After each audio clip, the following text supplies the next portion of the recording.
Welcome to Wellbeing A to Z. Join us for this episode D when we discover how to choose the right doctor for you.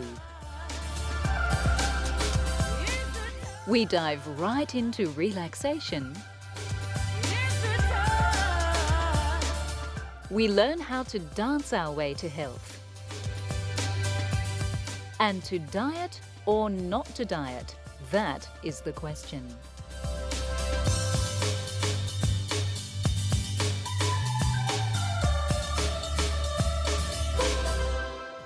Although none of us like to think about the possibility of getting sick, if we are being practical about it, we'd have to admit that at some stage in our lives, we'll need a doctor. As intimidating as the folk in the white coats appear to be, we can exercise a little choice and control when it comes to our health. Choose the doctor that's right for you. Start by looking at your specific needs. Do you have children? You need a doctor with pediatric training.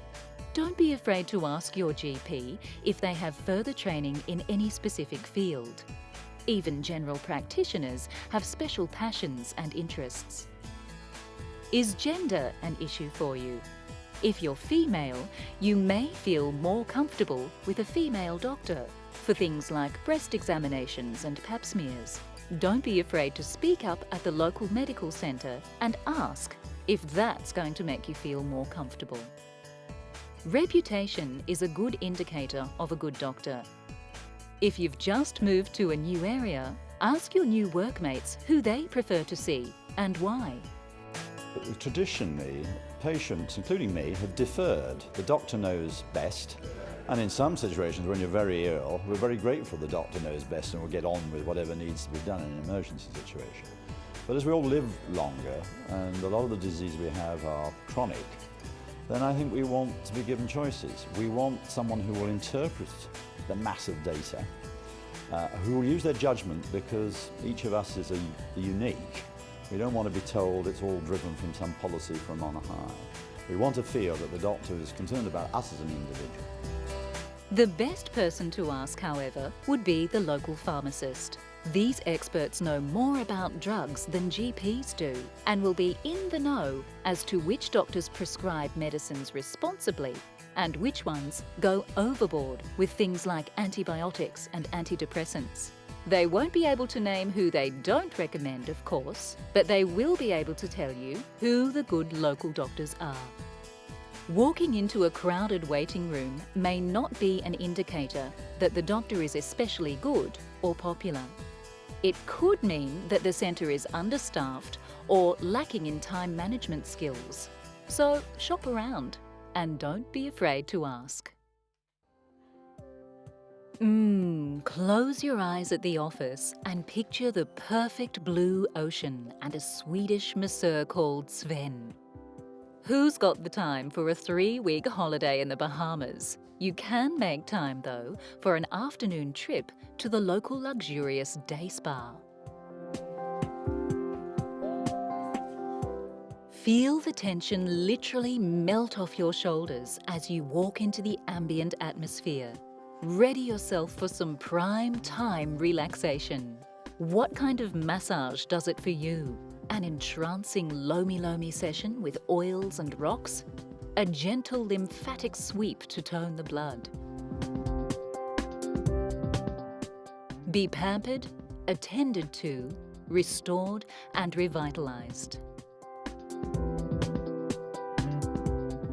Day spas have grown in popularity incredibly over the last 5 years. In the US alone, there has been a 200% increase in demand.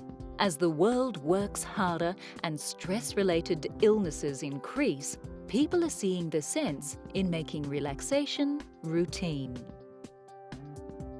So even if you don't have time for that romantic cruise for two to the Caribbean, you may be able to squeeze in a little self-time with a day trip to the country, or indeed your local shopping mall, to try for yourself the day spa experience.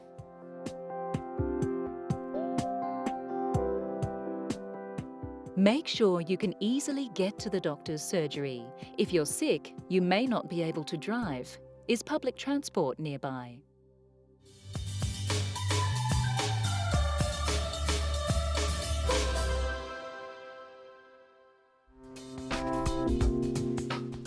So you've overindulged during the festive season. You're feeling bloated, greased up and lethargic. Time for a detox to cleanse your system.